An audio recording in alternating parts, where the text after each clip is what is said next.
Youngpreneurs Podcast, episode number 124 with your host, Victor Ahipenny. What's up, world? Another day, another podcast, and today I have Vicki Lanini, who is going to share with us how she went from gym owner to confidence creator and everything in between. Her and her fiancé Nathan have been up to some awesome stuff. She started Vic Fit, which is a gym in Melbourne, but then it's developed into so many more things. If you're looking how to systemize your business or how to take a step back, then Vicki has done some pretty cool things in that space.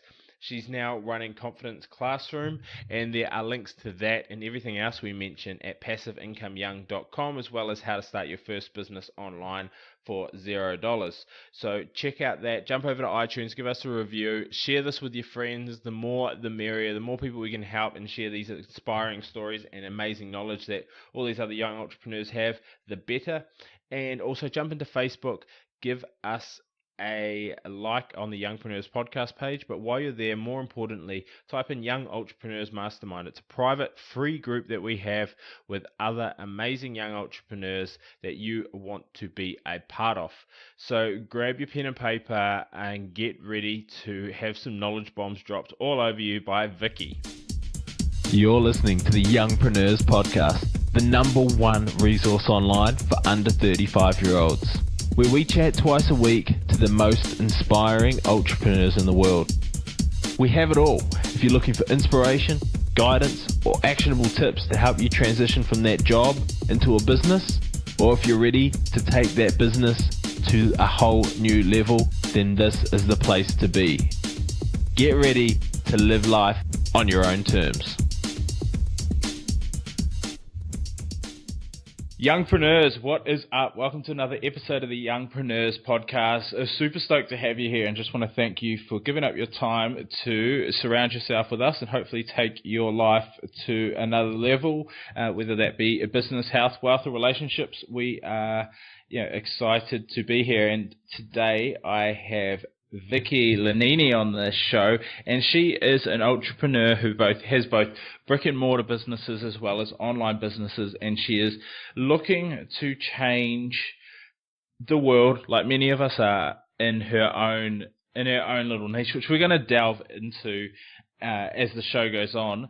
But first off, welcome to the show, Vicki. Thank you so much. It's awesome to be on.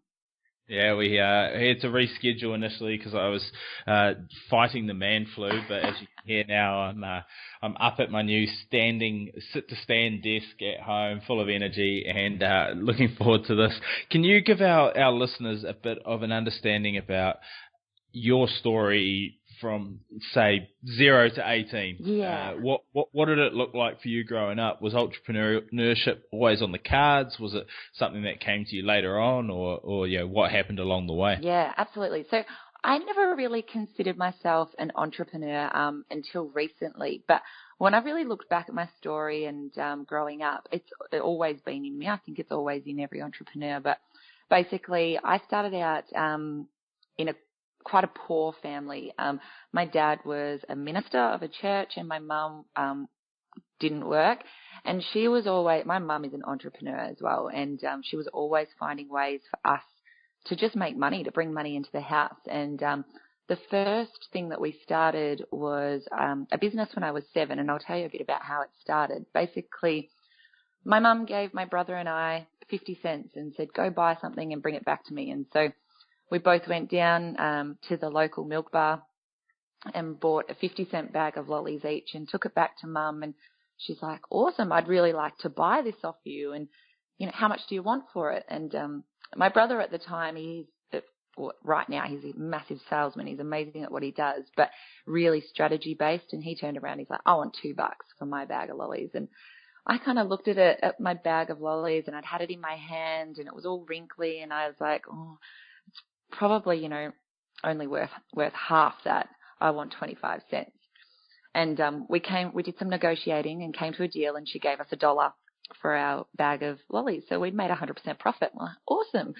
And she turned around, she goes, okay, go buy something else with it.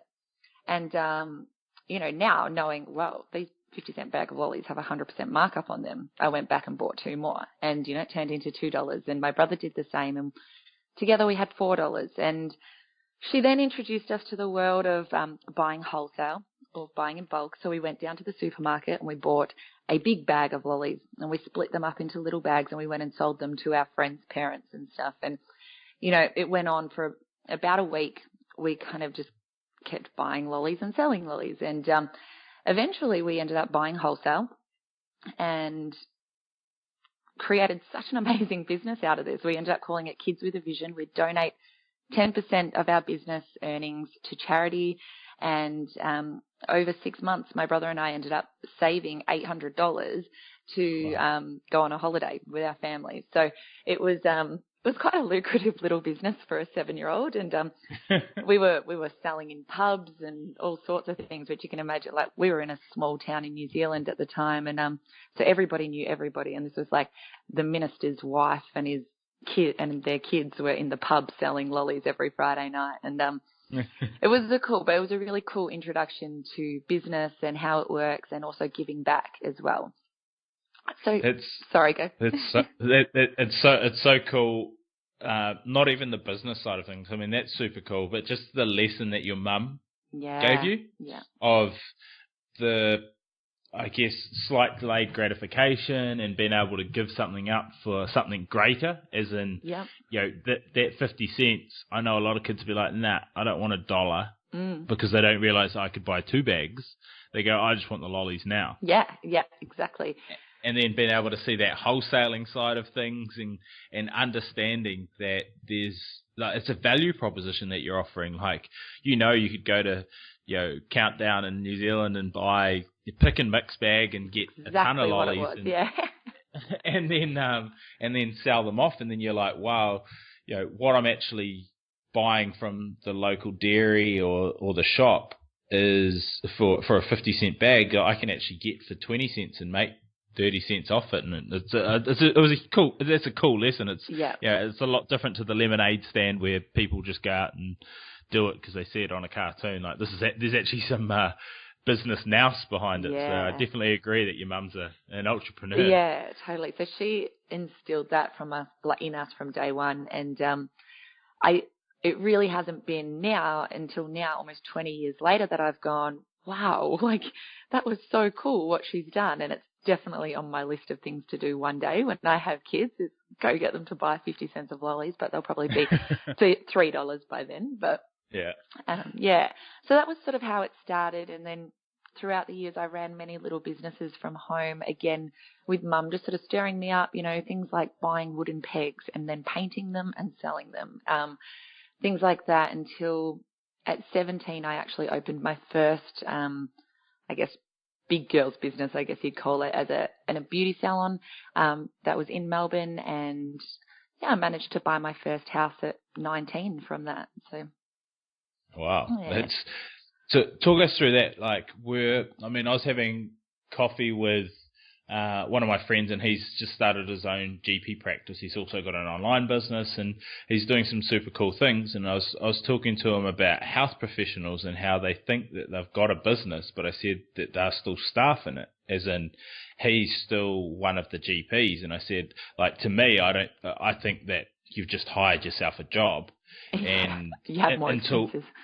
Yeah, and then he kind of had this click, and his plan is to get staff in there, and then he runs it as the business. But he's setting up the systems and stuff so that it can happen. And I was like, well, that's the difference that separates the majority versus the minority, is the majority of people don't set up that system that they can no longer be a staff member who's earning revenue, rather they can have people earning it for you. Was that something that you had with the beauty salon, or was it something that you just had that so you were earning a higher income? Yeah. Well, with the beauty salon, no, I didn't. So I was definitely a staff. I was a slave to my business, actually. I was in there 7 days a week, sort of 8 to 12 hours a day. And as a 17-year-old, it was quite a lot. And yeah, for anyone, that's quite a lot. Well, yeah, absolutely. And I learnt a lot of lessons over the 2 years that I had that business. And what you just said was definitely one of them, that if I was to do this again, because I ended up leaving, I was burnt out by 20 years old, and it's just not how it should be. But I knew, I went into a full-time job and I was working for someone else, and I knew that just wasn't the life for me. And but I also knew I had to do it differently next time. I had to, exactly what you said, create more of a lifestyle and just a place where, sure, I exist, but I'm not the be-all and end-all of that business as well. And I have people under me, which is what I've got now, which is really cool. And yeah, I mean, I interviewed, for anyone who hasn't checked it out, go back and check out the interview. I'm not sure what number I did with Carissa Hill, and it was just quite funny because she teaches beauty salon owners how to do that, which is cool. And yeah, she teaches them through Facebook boosted posts and online marketing and stuff like that, how to have this oversubscribed place that they're spending a couple of $100 a month and getting tens of thousands of dollars of revenue off the back of it, and actually being able to create it, because she created, I don't know, three brick and mortar salons and 3 mobile ones, and she was just doing it all from home. And so it's very, very similar startings, and that's why I found it really interesting, because she had the same, like, oh my god, I'm burning out, this sucks. Yeah. She I guess just fought out the other end, is like, there has to be something else that I can do, and now she helps others, which is super cool. But tell me, where after you realized working for someone sucks. Yeah. Or working in the 9 to 5 without all the control that you probably had earlier. Where did that take you? Awesome. So the next step for me was I actually got engaged at 20 years old, and I was totally in love. You just fast forwarded life. You're like, okay, I need a business at 17, I need a house at 19, I need to be engaged at 20, and I'm looking to retire at 21. Yeah, I've been here before, right? Like, I just got to get this all cranking out nice and quickly. But no, I got engaged at 20. I was married at 22. But prior to that wedding, and in that time where I was working 9 till 5, I actually put a lot of weight on. Quite a considerable amount, actually. I was over 100 kilos. I was really unhealthy and unhappy. And leading up to the wedding, I decided that I wanted to lose weight. And so whenever I make a decision, I stick with it. And so I did. I lost about 25 kilos before the wedding, and then about 10 kilos after. So it's been about 35 kilos. And then, being a personal trainer would be a great idea. And so I went and did the course, and literally like a month after I finished my course, I quit my full-time job and started working in a gym as a personal trainer with my own business. And this was kind of the beginning, but you know what? Again, I found myself getting into that trap of selling time for money. And I had a great client base and stuff, but again, what fun is life when you're up at 4 o'clock every morning and you're not home till 9 p.m. each night? And so I decided things had to change, and I ended up opening up my own gym. So it's sort of a factory-style gym just in Melbourne's local outer eastern suburbs. And my first thing that I did was I got a team that worked for me. So we sort of built it up together. What was your unique selling proposition? Like the personal training world is just ridiculously saturated. There's probably been like 30 people who have graduated since we've been talking around Australia. And I've talked to the likes of Sean Connolly on this show, and he was in a similar position, and eventually just increased his prices until a person started to drop off, and then from then scaled up and had more people in his classes, and and did things like that, and then now trains a lot of trainers to have their own business, like how to actually be business people, but how to differentiate themselves, because I walk into the gym that I go to and there's like 4 trainers on the wall, and they just, they have no idea how to market themselves for starters. They're all like, I've done a Cert 3, I've done a Cert 4, and I specialize in weight loss and strength training. I'm like, fuck, that's not specializing, man. That's what you get when you walk into a gym. If you're doing some weights, you probably are going to lose weight or you're going to gain strength. Like, it's not really kind of that massive differentiation. So, like, what's your ideal client who walks in your door, and like, yeah, I guess what do you offer them that someone else down the road doesn't? Yeah, absolutely. So the biggest selling point in my gym is I never offer a workout. I never sell a workout. A workout's just a byproduct of coming to my gym. What I do sell is a community. So we have such an amazing community of people in there, and we're very fussy on who we let in, by means of, just speaking to them before they join, that sort of thing. But when we call in our tribe, and I do a lot of mindset work about the type of people that I want to come, and they all come, and we call in the right people, but it's people who want to build each other up, who perhaps haven't fitted in before in other gyms, for that reason that you're sort of speaking of, well, what is it, and so these guys come in and they're there because we're family and because we all support each other. We all pick each other up, and my staff are really huge on that vision with me as well, that, that's our number one product is our community, and then the workouts are just they're just an extra that's on top of that. So is your community just when they're at the gym? No. Or have you got like online community and that sort of thing? Yeah, absolutely. So the first thing we did was set up an online Facebook page, and it is so active in there. And another little thing we do is we never let anybody go from that page. So if a member ever leaves, we do have quite a high retention rate, but if somebody ever goes, we never kick them out of the group. It's like, no, you're a Vic Fitter for life. If you've been here before, you're in for life. And that's also how we get people back, because they're like, oh, I miss it so much. I miss you, and la, la, la. They keep that contact online, even if they're not there.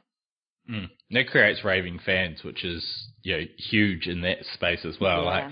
Like if they one day refer somebody, then it's worth keeping them in your free group, and it keeps boosting the community because people know them, like they're real people. It's not like these other Facebook groups that we're all in, and you're like, I don't know this person. Yeah. Like I've never actually met them face to face. Doesn't mean you don't know them, but you haven't met them face to face and had connections and gone out for coffee and that sort of thing, which is is super cool. Because I mean, I'm a trained physiotherapist, and when I look at exercise, I think people fail for certain reasons, and it's why I think things like CrossFit and group training and stuff like that works, is majority of people are uneducated, so they don't know they stop because they don't know how to write themselves a program. Yes.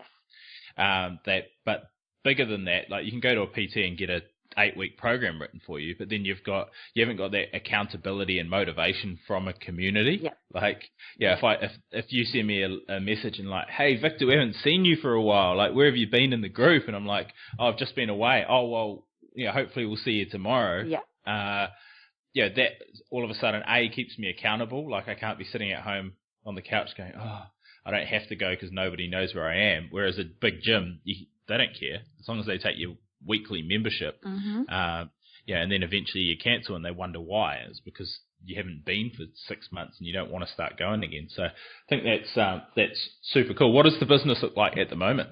What does it look like? Yeah, as in like staff size. How long have you been going? Yeah, so we've actually just celebrated our second birthday. We have over 150 members in there now, and I have 2 girls that work for me, and one is currently training up to get on board, hopefully in the next few months. So we, again, though, with bringing new staff in, I'm very particular. I really like it if they've come through as a client because they understand our culture and our vibe. So that's that's a really big deal for me, that the staff, actually I was talking to somebody today and they were saying that all the staff are like mini Vickies, and it's so true because they get it and they love my gym as much as I do as well. So, and it's allowed me now to really step back and let these girls take it on for themselves, and they're just running with it. They absolutely love it because they're passionate about it as well.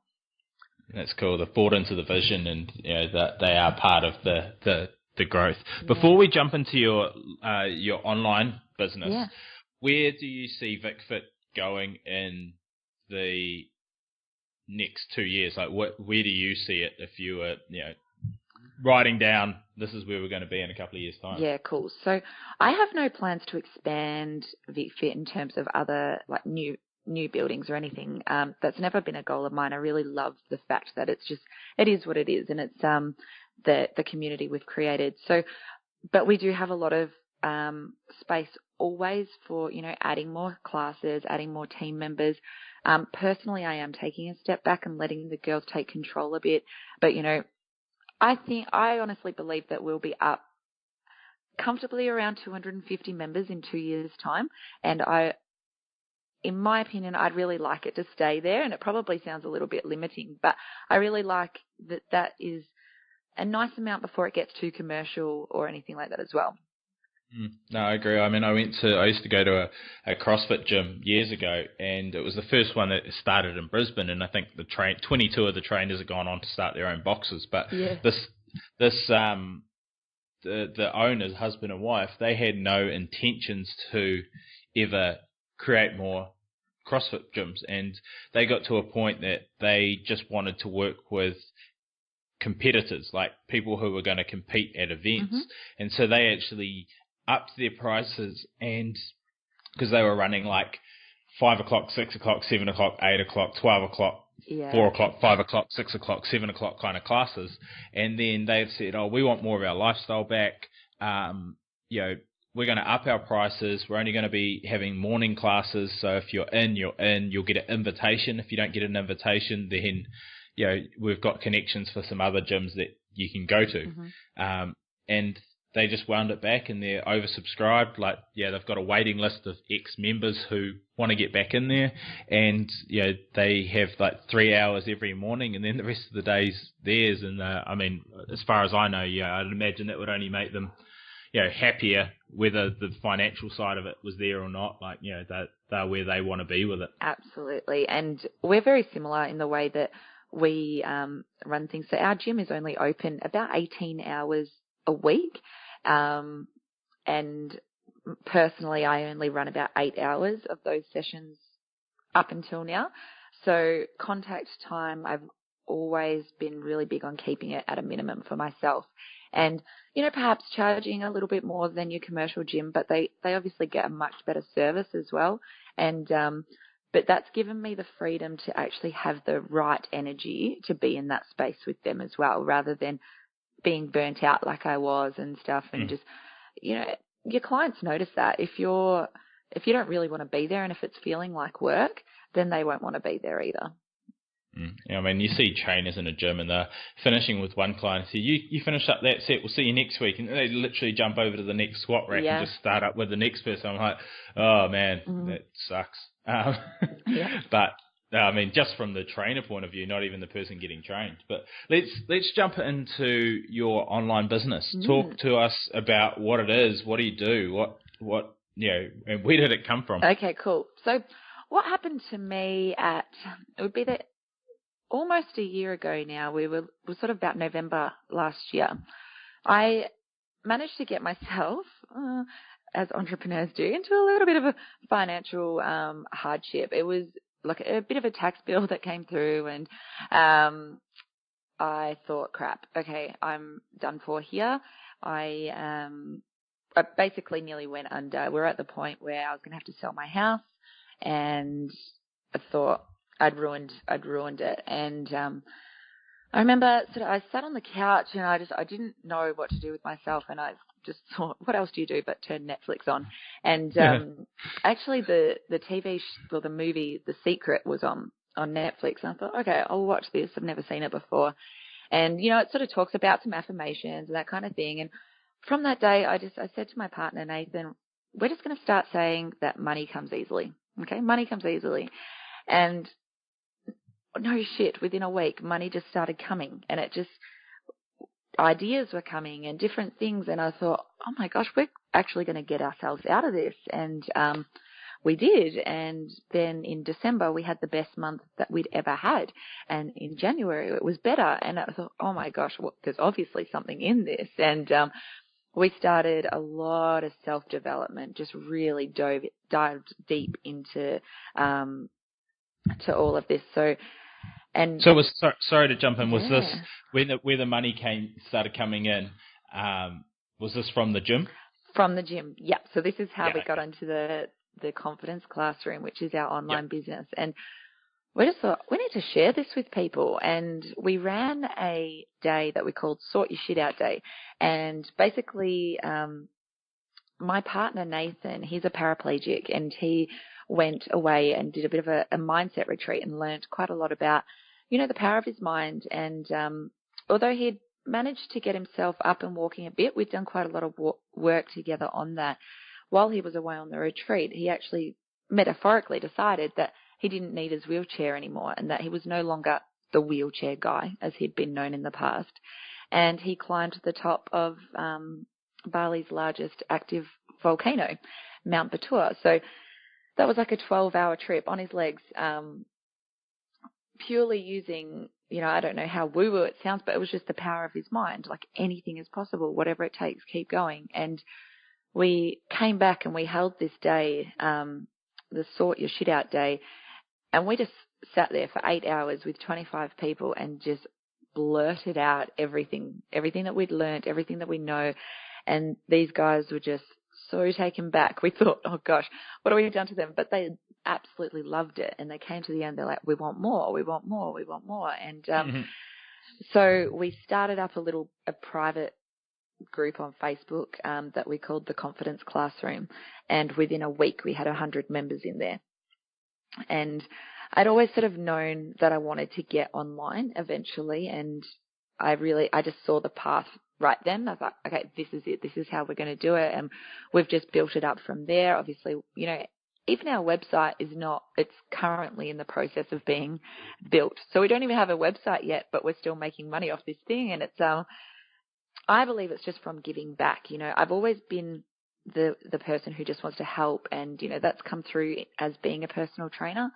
But this is different again. Like, this is actually building people up in all areas of life, not just their health and fitness. So it's been an amazing change, and where it's taken us over the last few months has been crazy, but 100% definitely in alignment with where we're heading at the moment. So it's awesome. It's so cool. I was going to say, because I know there's people out there who are going, fuck off. Yeah. with your woo-woo shit. And it's literally what they're thinking. Like, yeah, I get it. Yeah. I know, yeah, I know you understand that. Yeah. For those out there who are, I would highly recommend listening to a book or reading a book, whatever you like, that I'm about 3/4 of the way through, and especially coming from a scientific background of being a physio, go and check out The Brain That Changes Itself. Yeah. And it's a super book about what your brain and your nerves and that sort of thing has the capacity to do, like how it can remodel and how it can change. And if you then go and check out The Secret, like if you're a scientific-based person and you can't handle what Vicki is saying right now, if you're sitting there going, no, freaking affirmations, it's not going to attract anything, or positive thinking that I'm going to get stronger or be able to use this arm or this leg or whatever, that was just an outlier. Go and check out this book because it's super powerful. I've really been enjoying it. I've listened to a few of the chapters a couple of times, just because it is really, really good. So if there is science behind the woo woo, and I mean I have no doubt that you've got clients, members, tribe members, whatever you want to call them in there, who they don't need the science because they're getting amazing transformations, and your partner is obviously a shining beacon of that, or both of you, but getting to the top of that mountain. Yeah. And look, honestly, a year ago, if somebody had said to me, say a couple of words or think differently and things will change, I would have just told them to get lost. But it's just, as you said, it's one of those things, you give it a crack and you're like, wow, okay. See where your worst case scenario of trying it is nothing, really. Exactly. Like, it's just try. If you're like, okay, this is going to come to me or whatever. And I mean, it was interesting because I was listening to something with Dr. DeMartini, and he's in The Secret, I think. Yes. But he said too many people, they sit there and they might be unemployed, and then they start visualizing that checks are going to start arriving in their letterbox. And he said, it's not the case. Like there's affirmations, and there's like, you've still got to have a plan and action. And then once you start convincing your brain that it's real, that that's going to happen because you've got things in place. But he said, a check isn't going to come out of nowhere if you've done nothing. Yes. like there's a big difference between the two of them. And he said that's what he didn't. It was like a quite candid interview. He said that's what he didn't like about being featured in The Secret for his image was, everyone thought that he was just telling people to close their eyes and 1, 2, 3, everything that you ever imagined would appear, the next day. And I think that's something that I don't know that I guess helped me with some of that transition as well, with that affirmations and things like that. Is we're all working towards goals, but if you can decrease that uncertainty, it certainly helps. Absolutely, and that is our biggest thing as well. Because I've always been so strategy based all my life, I have that to bring to the table too, because I also don't believe that you can just close your eyes and a check will appear. Hey, I mean, it would be amazing, but it's about coming up with the ideas, because I really do believe that you already know everything you need to know, but sometimes you just haven't thought of it yet. It might be just that one idea that could make you thousands of dollars. It can be all that sort of stuff. So when you can just sort of open up your mind and go, ideas come to me, all that sort of thing as well. It's quite amazing how things shift and change. So what does your online business look like? What do you offer your clients? To, I guess, from the confidence classroom side of things? Is it live seminars? Is it online resources? Is it a combination? Yeah, so all online. Basically what we are doing is we're currently in the process of setting up a membership site where they get a weekly lesson. Now, we're targeting this at the moment to your everyday person. I like to call them the 49%. So they're the 49% is the kind of person who currently probably has a job, but they know that there's more. They don't know what, they don't know how, they don't know any of that, but they just want to get started and want to have a look into trying new things. So we're just offering weekly lessons in that membership site of just different ways to open up your mind to different ideas. So some are mindset-based, some are strategy-based, and then we're also running short courses. So we've recently just finished a 2-week journaling course. So just a basics for people who want to learn how to start journaling and that sort of thing. We're currently running a 4-week, a bit of a deeper course called Code of Passion, which is sort of stepping into your message, diving into your true authentic self, because I believe that if you ever want to show up and make any money of your own life, you have to be authentic, and it has to just be, this is who I am, this is what I do, and then you'll make money from it, from whatever you're doing. We run just little things like that. We're about to launch a success course for personal trainers running PT businesses and teaching how I got my business from $0 to 6 figures in under 6 months, that sort of thing. So just lots of little things. We're sort of just targeting at the moment, just like the everyday person. So when you say, and I think all of that's awesome, it sounds highly leverageable, sounds like it's heading in a pretty awesome direction. What's your, you say launch, what's your user acquisition process like? How are you getting in front of your target audience? We're all on Facebook at the moment.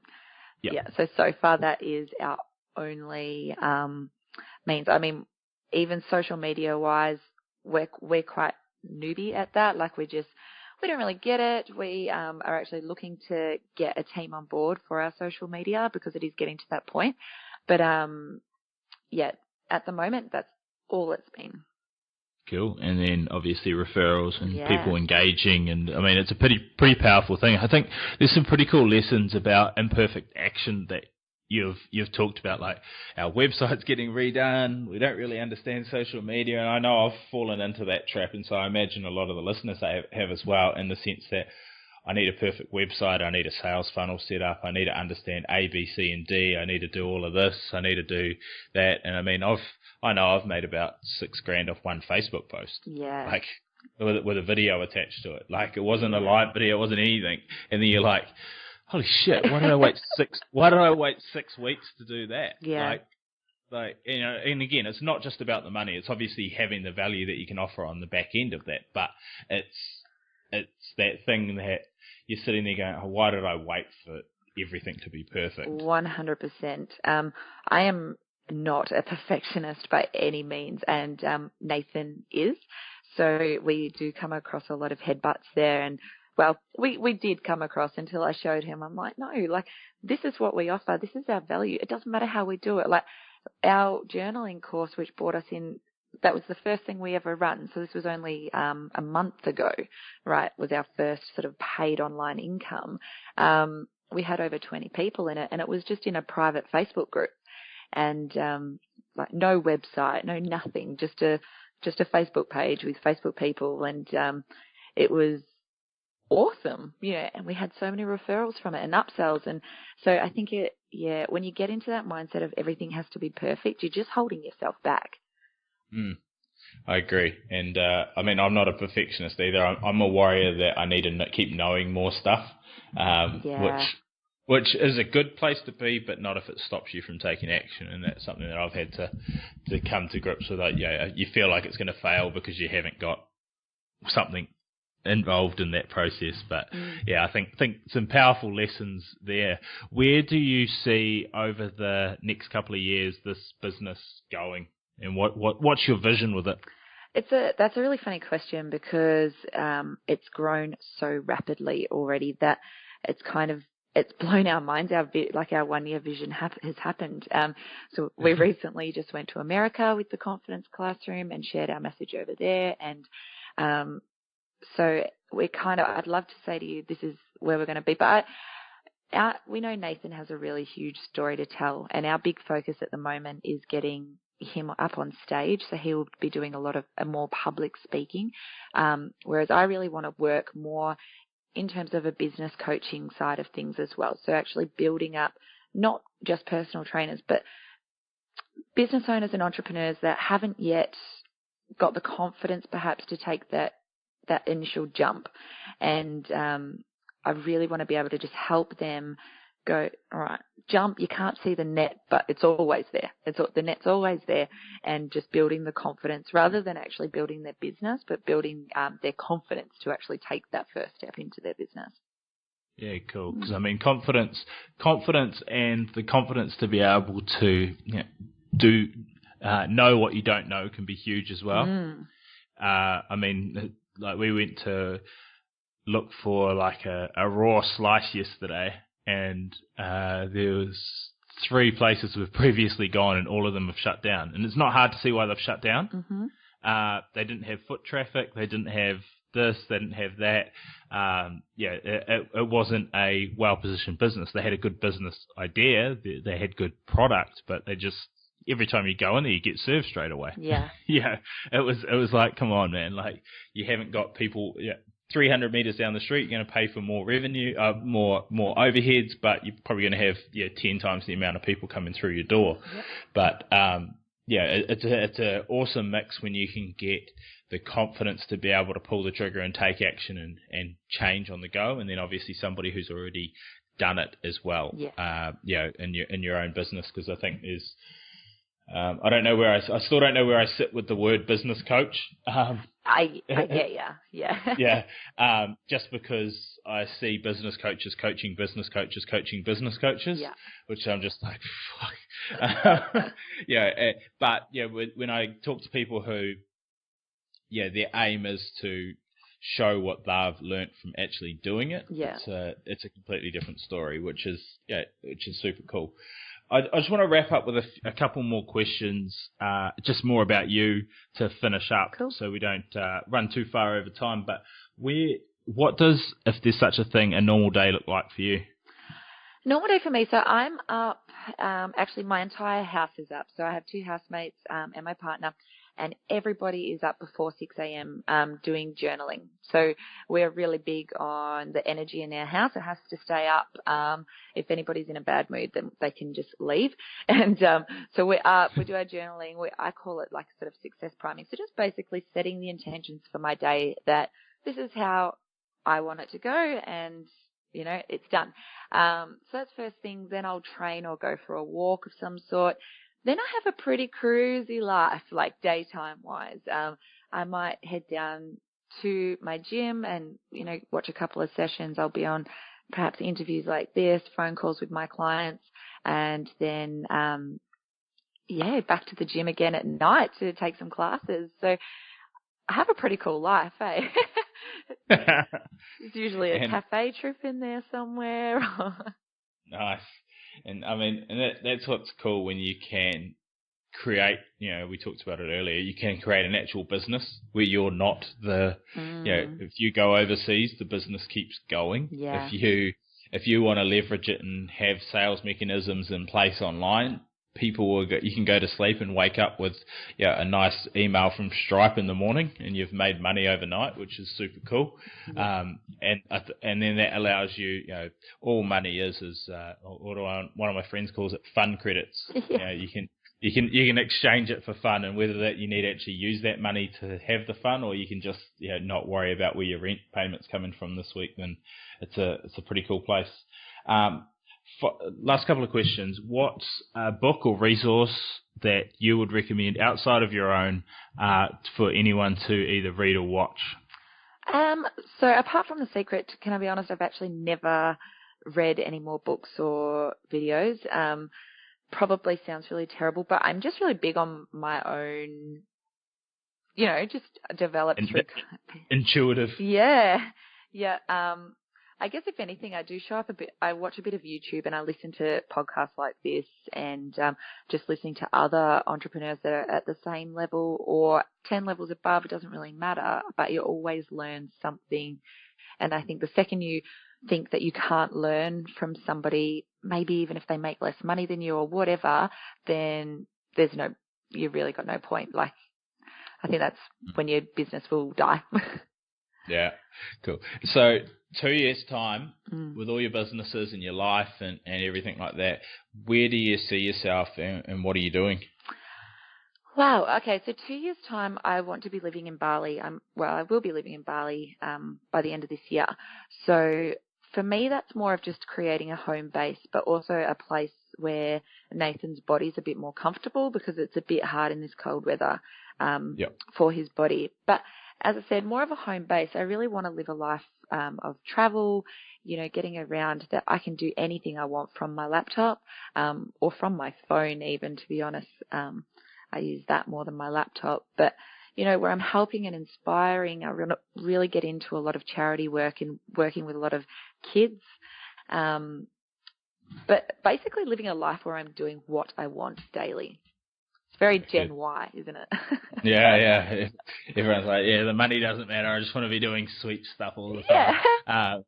But I mean, that's what it's there for. It's better than doing the 70 hours a week. But finally, just want to thank you and welcome you to the Youngpreneurs family. It's been absolutely awesome having you on. If people want to find out more about you, connect with you, if they love your message, where can they go and what can they do? Absolutely. So at the moment, look up the Confidence Classroom on Facebook or Vicki Lanini.